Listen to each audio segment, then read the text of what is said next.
श्री शिवाय नमस्तु भयम। दोस्तों, जैसा कि आप सभी लोग जानते हैं कि 12 अप्रैल 2026 यानी रविवार को पड़ रही है वैशाख महीने की कृष्ण पक्ष दशमी तिथि, जो बहुत ही खास है। और दोस्तों, ये वो तिथि है जो कि वैशाख महीने में रविवार को पड़ रही है।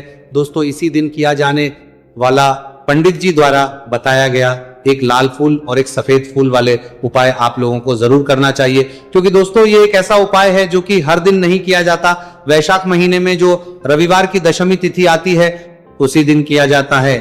अगर आप लोगों ने इस उपाय को नहीं किया है या किसी कारणवश नहीं कर पाए हो तो इस वैशाख रविवार दशमी तिथि के दिन इस उपाय से मत चूकना। दोस्तों देखिए, ये दिन इतना खास होता है, इतना महत्वपूर्ण होता है। देखा गया है कभी बड़े बड़े पूजा पाठ अनुष्ठान से जो मनोकामना पूर्ण नहीं होती है, वो वैशाख रविवार के दिन एक छोटे से करने से ही आपकी मनोकामना पूर्ण हो जाती है। और बहुत सारे लोगों ने इस उपाय को किया भी है और उनको इस उपाय को करने का फल भी जरूर मिला है।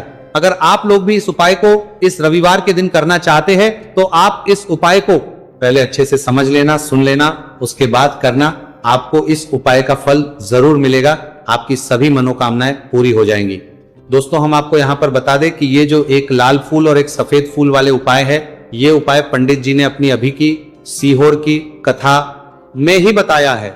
उपाय को करने से आपके घर में चाहे किसी भी प्रकार की दुख और समस्या क्यों ना चल रही हो, आपको उसका कारण भी नहीं पता है कि भाई ये समस्या किस कारण से चल रही है।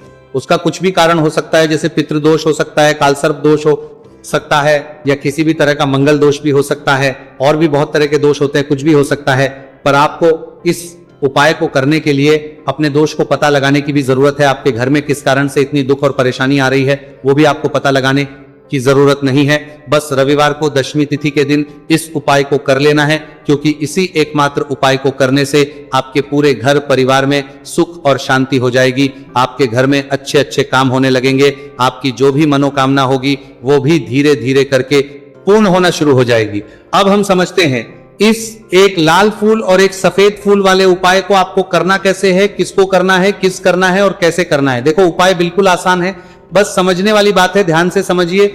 उसके बाद ही आप लोग जो है इस उपाय को जरूर कीजिएगा। सबसे पहली चीज हम लोग ये समझते हैं कि इस एक लाल फूल और एक सफेद फूल वाले उपाय को इस आने वाली रविवार दशमी तिथि के दिन किसको करना है।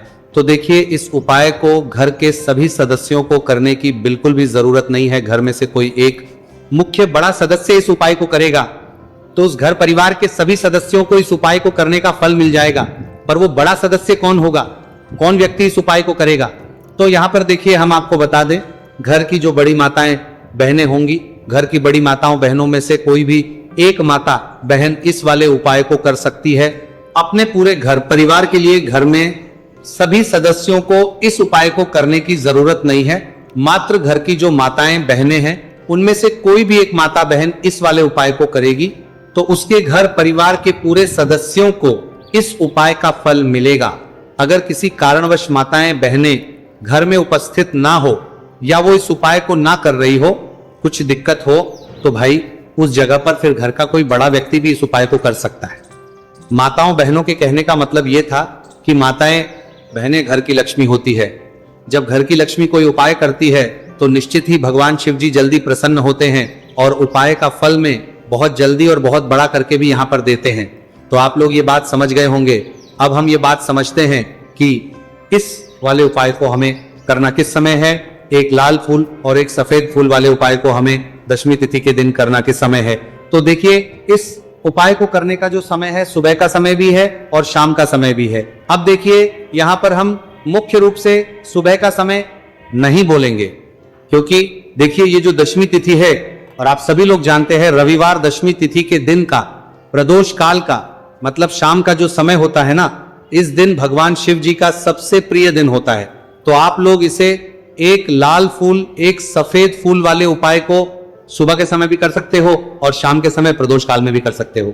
सुबह के समय अगर कर रहे हो तो 10 या फिर 11 बजे तक भी अगर उपाय करोगे तो भी आपको उपाय का फल मिलेगा।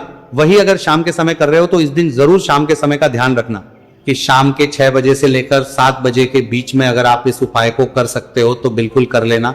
पूरी कोशिश करना पर अगर किसी कारणवश इस समय के बीच में ना कर पाओ तो रात 8 बजे तक भी अगर आप उपाय को करोगे तो आपको उपाय का फल जरूर मिलेगा। ये बात आपको समझ आ गई कि आप इस उपाय को सुबह और शाम दोनों समय कर सकते हो। मतलब करना आपको एक ही समय है, घर में से किसी एक ही बड़े व्यक्ति को करना है, एक ही बार इस उपाय को करना है, दोनों समय नहीं करना है। आपको जो समय अच्छा लगे आप उस समय पर इस वाले उपाय को कर सकते हैं। तो चलिए जानते हैं इन विशेष उपायों के बारे में। लेकिन उससे पहले जो भी मेरे भाई मेरी प्यारी बहनें आज चैनल पर पहली बार आए हैं या मेरी आवाज आज पहली बार सुन रहे हैं, अगर आप भी महादेव के सच्चे भक्त हैं तो वीडियो को लाइक और वास्तविक जानकारी चैनल को सब्सक्राइब जरूर कर लें और कॉमेंट बॉक्स में लिखें हर हर महादेव। देखो अब सबसे पहली बात आती है कि इस उपाय को हमें करना किस लिए है।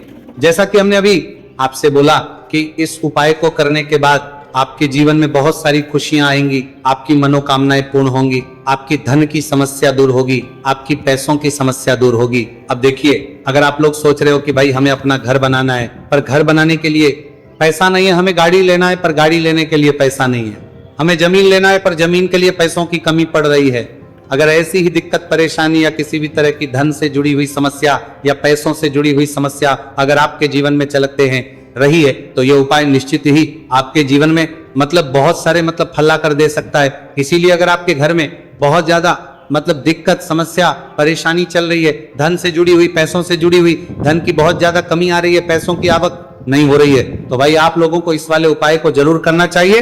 घर में से किसी एक भी बारे व्यक्ति को अब इस उपाय में करना क्या है वो सबसे पहले हम लोग जान लेते हैं। उपाय की सामग्री हम लोग सबसे पहले जानते हैं कि इस उपाय में किस किस चीज की आवश्यकता पड़ेगी।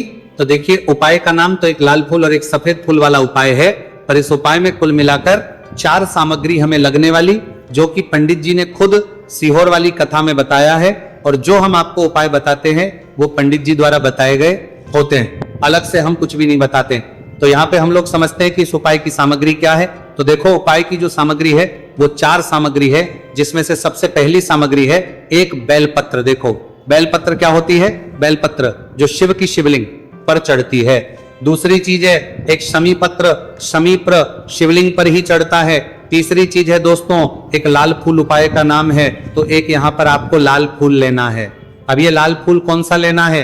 देखो, शिवलिंग के ऊपर जो लाल फूल चढ़ता हो उनमें से कोई भी एक लाल फूल पसंद कर लेना और वो कहीं से तोड़कर या कहीं से खरीद कर लेकर आना और उस लाल फूल को उपाय में प्रयोग कर लेना। उसके बाद में एक सफेद फूल का विशेष रूप से ध्यान रखना, जो सफेद फूल शिवलिंग पर चढ़ता हो सिर्फ वही सफेद फूल लेकर आना, इसके अलावा कुछ मत लेकर आना, लेकिन केतकी का मत लेना।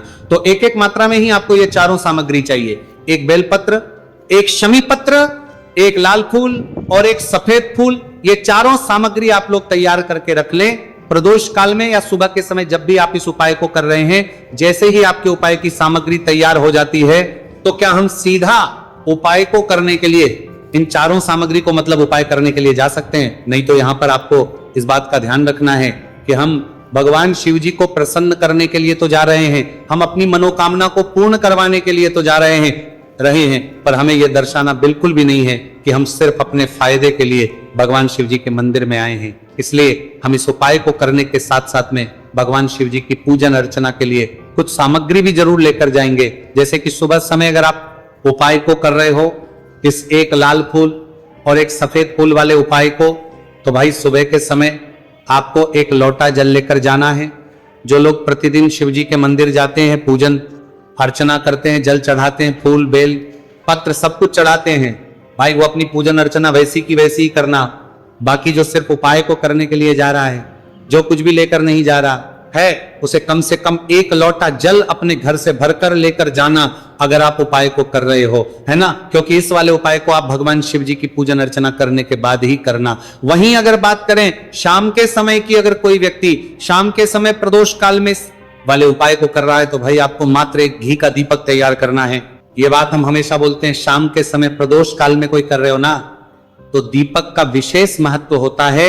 रविवार दशमी तिथि दिन का प्रदोष काल में जो भी व्यक्ति दीपक जलाता है ना भगवान शिव जी के मंदिर में, भाई उसके जीवन से सारी दुख और परेशानियां भी दूर होती है। तो भाई इस दिन दीपक का विशेष रूप से ध्यान रखना आप लोग। अगर आप इस उपाय को शाम के समय प्रदोष काल में कर रहे हो, है ना, ये जो दीपक आप लोगे ये आटे का लोगे, जो आटा आप गूंदोगे उसके अंदर कुछ भी मत डालना, मात्र साधा आटा लगाकर उसे तैयार कर लेना और एक मीडियम साइज का दीपक तैयार कर लेना। दीपक न ज्यादा छोटा हो न ज्यादा बड़ा हो, है ना।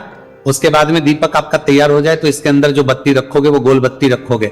देखो गोल बत्ती भी दो तरह की होगी, एक बाजार की और एक घर वाली।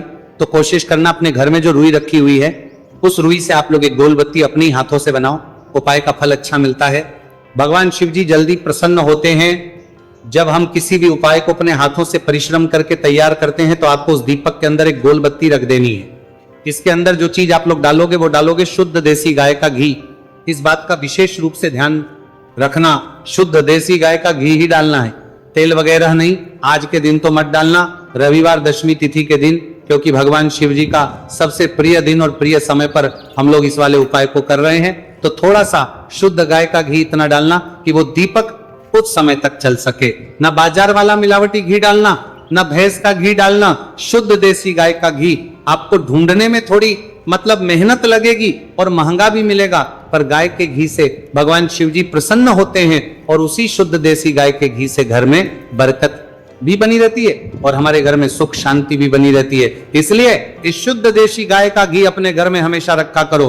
वो भगवान शिव जी के कार्यों में भी उपयोग में आता है और उपायों में भी हम लोग प्रयोग कर सकते हैं। तो यहाँ पर आपकी सारी तैयारियां हो चुकी है। उपाय को करते समय शुद्धता का विशेष रूप से ध्यान रखिएगा। सुबह कर रहे हो तो भाई सुबह तो आपको स्नान करना ही करना है।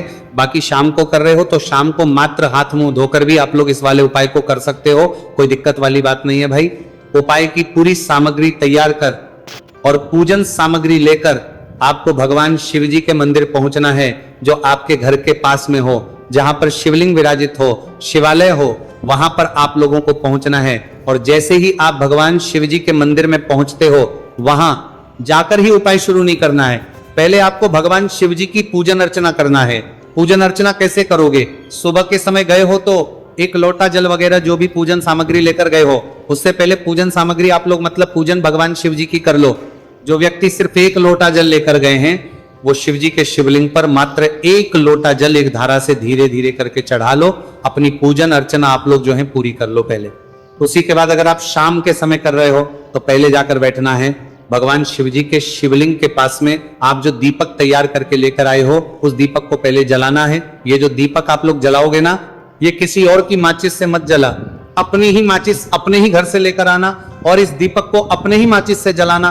अगर आपने मंदिर की माचिस या किसी और की माचिस ले ली, इस उपाय को करने में इस उपाय का फल उस व्यक्ति को भी बहुत मिल जाएगा। इस बात का ध्यान रखना, अपने घर से अपनी ही माचिस लेकर जाना और इस दीपक को जलाना। दीपक को जलाने के बाद भगवान शिव जी की शिवलिंग के पास में रख देना। शिवलिंग के इतना पास में मत रखना कि शिव जी को आंच लगे, थोड़ी सी दूरी बनाकर ही जो है इस दीपक को शिवलिंग के पास में आप लोग रख दीजिएगा। अब जैसे ही आपकी पूजन अर्चना हो जाती है भगवान शिव जी के शिवलिंग के सामने या आसपास कहीं पर भी बैठ जाइए उपाय को करने के लिए। और उपाय को करने से पहले आप लोग अपनी वो चारों पूजन सामग्री निकाल लीजिए। उपाय की जो सामग्री है वो निकाल लीजिए और भगवान शिव जी के शिवलिंग के ऊपर एक माता अशोक सुंदरी जी का स्थान देख लीजिए। माता अशोक सुंदरी जी का जो स्थान होता है वो जलाधारी के ऊपर होता है, जलाधारी के बिल्कुल बीचों बीच में होता है। आप लोगों ने देखा भी होगा शिवलिंग की जलाधारी होती है। जलाधारी के बिल्कुल बीचों बीच का जो स्थान होगा वो माता अशोक सुंदरी जी का स्थान होगा, क्योंकि यहीं पर हमें ये जो है उपाय को करना है। सबसे पहली चीज अब हम उपाय को करना शुरू करते हैं। आप सबसे पहले अपनी एक बेलपत्र उठा लो। एक बेलपत्र को आपको माता अशोक सुंदरी जी वाले स्थान पर सबसे पहले समर्पित करना है। बेलपत्र की डंडी का मुख होगा जलाधारी की तरफ, जहां से जल बहता है और नीचे गिरता है, और बीच वाली बड़ी पत्ती का मुख मतलब शिवलिंग की तरफ होगा। इस तरीके से आपको इस बेलपत्र को माता अशोक सुंदरी जी वाले स्थान पर समर्पित कर देना है। उसके बाद में अपनी एक शमी पत्र उठा लो जो आप उपाय के लिए लेकर आए हुए हो। शमी पत्र को उठाकर शमी पत्र की भी जो डंडी का भाग होगा वो जल की तरफ करके, जहां से जल बहता है नीचे गिरता है उस तरफ करके, और पत्ती वाला भाग शिवलिंग की तरफ करके इस शमी पत्र को भी उस बेल पत्र के ऊपर आपको समर्पित कर देना है। समर्पित करने के बाद अब आप ले लो अपना एक लाल फूल जो आप उपाय को करने के लिए लेकर आए हुए हो।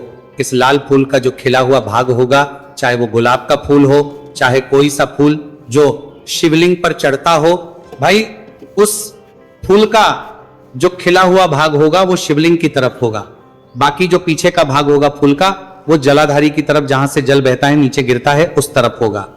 और आखिरी में आपका जो एक सफेद फूल बचा हुआ है, इस सफेद फूल को भी आपको लेना है और सफेद फूल का जो खिला हुआ भाग होगा वो शिवलिंग की तरफ होगा, जहां पर शिवलिंग रखा हुआ है उस तरफ होगा, और डंडी का भाग जलाधारी के पीछे की तरफ हो जाएगा।